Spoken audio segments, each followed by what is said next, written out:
Hello everyone, my name is Mehek. I hope you guys are doing fine and safe, and like always, I hope you guys are reading. As you can see, we have a new look today, not by choice, just having a bad hair day. So I thought, why not we have the hairband to the rescue? This also means that I'm going to be fidgeting with my hair less, which I always do. Um, Coming to the book that I finished reading, it's called Five People You Meet in Heaven by Mitch Albom. He's the famous author of Tuesdays with Morrie.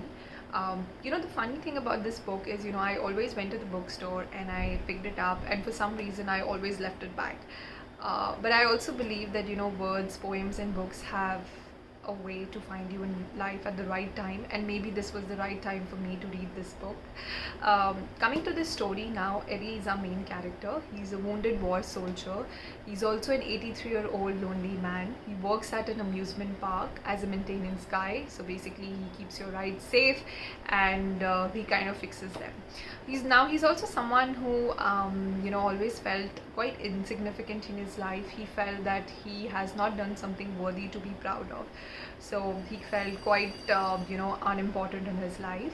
Now on his 83rd birthday, he there's an accident in the amusement park, and while saving a girl from falling from a cart, he dies. And the next thing he knows, he wakes up in this afterlife where he meets five people.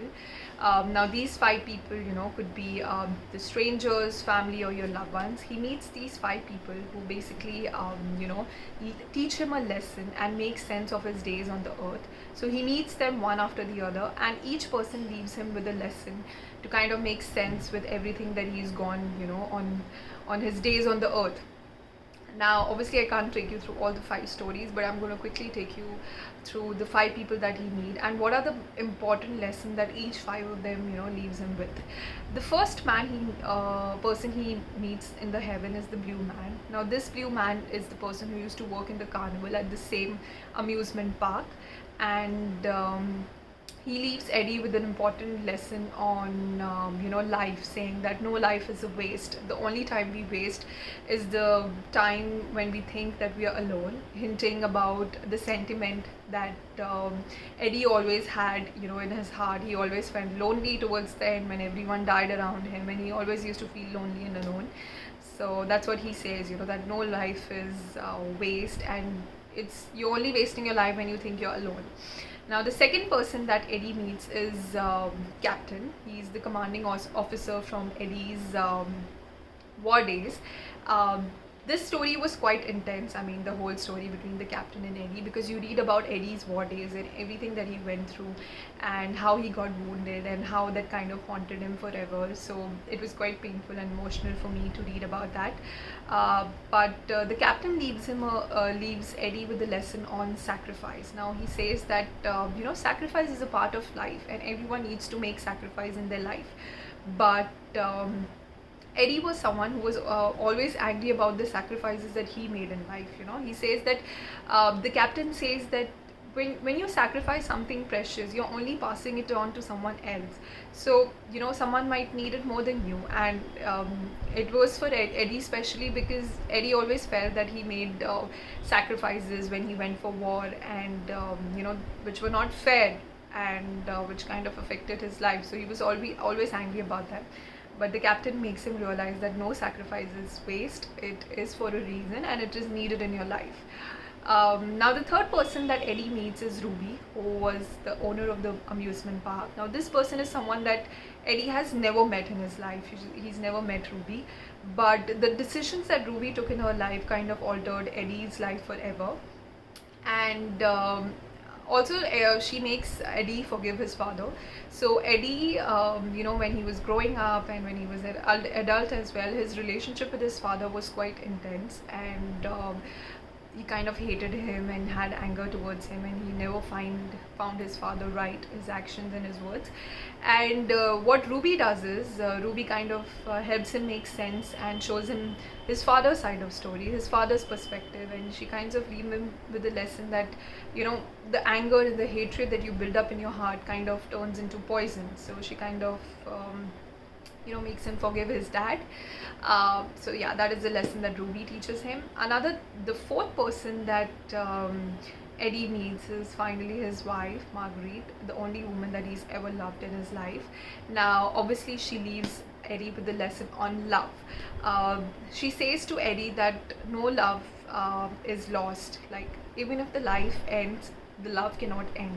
She says this because, after she died, Eddie was really angry with her, thinking that, she left him alone and she left him also too soon. And so he always nurtured that anger towards her. And she says that, instead of sulking and getting angry on her, what he should have actually done was, nurtured and cherished their memories. And because once the partner goes away, the memories become your partner. So what he should have done is, what he should have danced with those memories, he should have cherished those memories rather than sulking. So yeah, she leaves him with a lesson on love. Now the fifth person that Eddie meets is someone that I'm going to keep it as a secret. But I just want to, because this fifth person kind of was so unexpected, and this person leaves you, the fifth story, I mean, is what forms the crux of the book. I feel is one of the most important part of Eddie's life. So I really want you to read about it.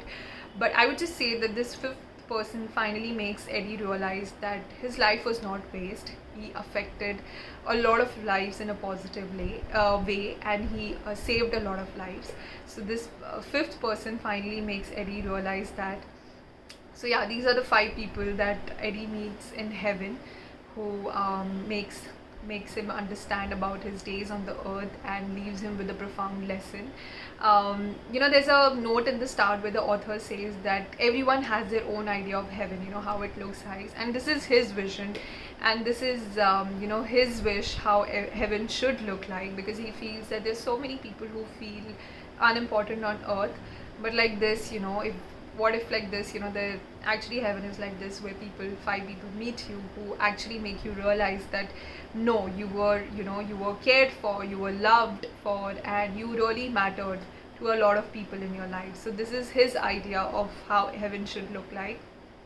I love the book. It's so inspiring in so many ways, and although it has a spiritual touch to it, it's not preachy in any way. It has amazing quotes, handful of quotes that I'm going to read it out to you, 1 or 2. There's this quote, but the running boy is inside every man, no matter how old he gets. So always keep the child in you alive.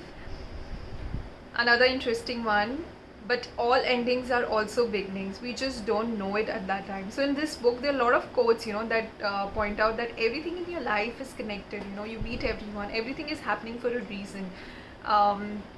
You just don't know it at that time, but later on you do realize it. Like there's this quote that there are no random acts, that we all are connected, that you can no more separate one life from another than you can separate a breeze from the wind. So everything happens for a reason in your life, and I guess you should just trust God, heaven, or whatever is the universal force that is doing these random acts in your life. So yeah, that's all on this interesting book. I'm going to see you next week with another interesting book. If you pick this one, let me know. I really hope you enjoy it. And for all the people in Mumbai, I really hope you're enjoying the rains as much as I'm doing. I love rains. It's raining so heavily right now. I wish I could show you all. But for rest of you, please take care. See you next week with another book. Bye-bye.